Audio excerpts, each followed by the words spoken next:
Hey, it's NPR's Book of the Day. I'm Andrew Limbong. Snow can be a pain in the butt. You gotta shovel your sidewalk, throw down salt, clear it from your car. But for the Nobel Prize-winning writer Kang, snow is something else. It's a connection between the living and the dead, between the sky and the ground, between light and darkness. That's how she puts it in today's interview, talking about her new novel, We Do Not Part. It's a novel that covers a brutal and violent time in Korean history, a history that was papered over by the South Korean government. She talks to NPR Scott Simon about how the snow metaphor that fills her book fits into that story. That's ahead. Support for this podcast and the following message come from Lumen. Have you ever wondered how your metabolism works? Lumen is a metabolic device that measures your metabolism and gives personalized nutrition insights so you can take control of your health. All you have to do is breathe into your Lumen, and you'll know what's going on with your metabolism through the app. Visit lumen.me/NPRbook. That's LUMEN.me/NPRbook. And use the code NPRbook to save 20% off your Lumen today. Inspiration for Nobel Prize-winning author Kang's new novel came to her in a dream. I could see the black tea trunks in the plain, and it was snowing. It seemed like torsos, arms and legs were cut off, and I could see the barrier mounds, more than tens of thousands of barrier mounds behind all the black torsos of the dead trees. And like her chilling vision, We Do Not Part is hauntingly dreamlike, and it brings back pain and loss from Korean history. It follows the narrator, Kyungha, as a snowstorm covers her island home and clouds her mind. She gets an urgent request to save a friend's beloved white bird named Ami, and that friend is very far from home. She's injured, so she's living in Jeju Island in the very remote village, but because she was injured and she is now hospitalized in Seoul. We become aware as the story goes on that at the heart of it is a massacre that occurred in 1948. The Jeju Island massacre. Can you tell us about that?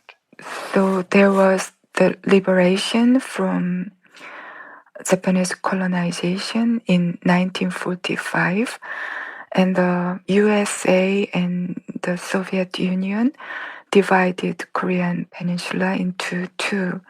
So in the southern part, in 1948, there was the individual election for the government, and Jeju people didn't like the idea, and they wanted a unified country and not divided two countries. So they boycotted the election at the time.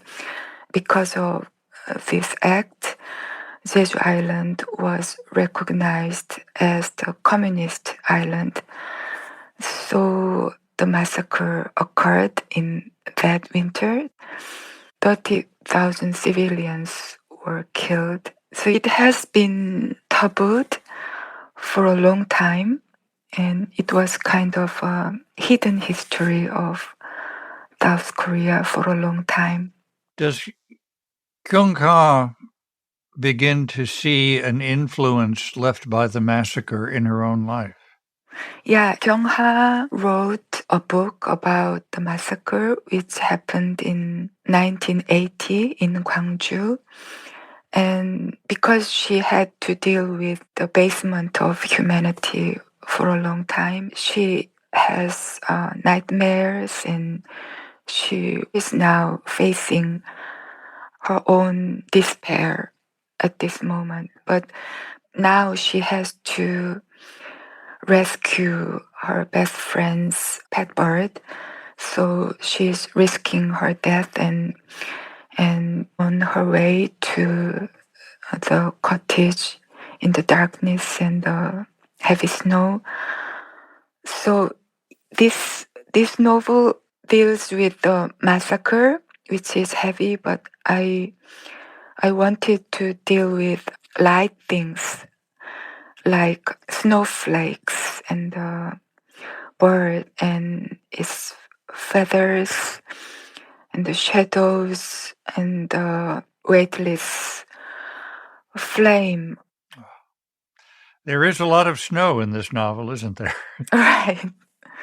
I thought over the snow much while writing this book. So it falls between the sky and the earth and connecting the both. And it falls between the living and the dead, and between light and darkness, between silence and memories. And I thought over the connection much. So there is this circulation of sea currents, and there is the circular flow of water and air, and it means we are all connected over this earth. So I had this image of the snow, and I wanted the snow to fall from the beginning to the end, and I wanted even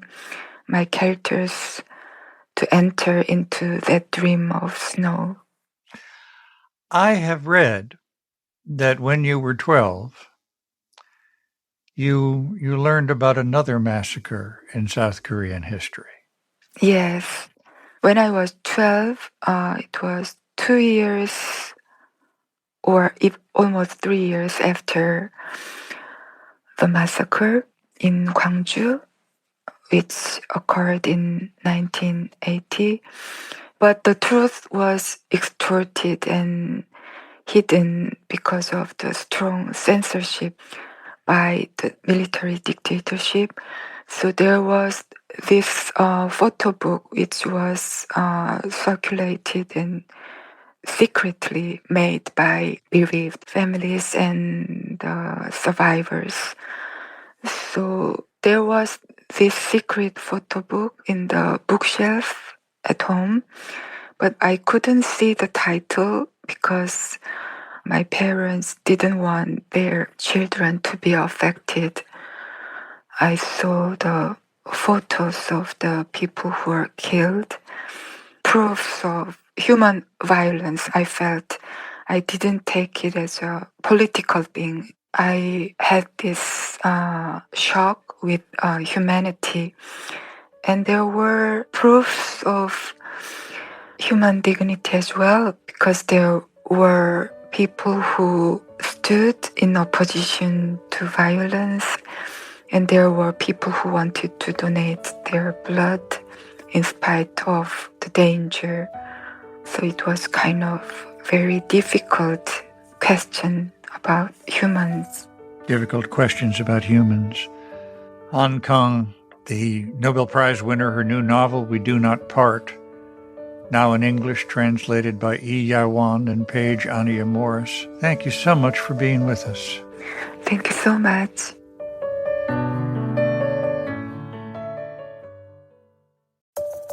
President Trump is back in Washington, pursuing major policy changes on his own terms. We know from the past that means challenging precedent, busting norms, and pushing against the status quo. NPR is covering it all with Trump's Terms, a podcast where we curate stories about the 47th president with a focus on how he is upending the way Washington works. Listen to Trump's Terms from NPR. It still feels a bit surreal to me that I got to spend an hour talking with filmmaker David Lynch in the last year of his life. Life is such a gift and can be enjoyed, and it's all okay. Nothing to worry about, really. I'm Rachel Martin. My conversation with the legendary filmmaker David Lynch is on the Wildcard podcast, the show where cards control the conversation. Do you make resolutions in January? We do. Specifically, we make pop culture resolutions. We also check in on what we resolved to do this last year. Did we catch up on all those classic movies or finally write that novel? Find out on the Pop Culture Happy Hour podcast from NPR.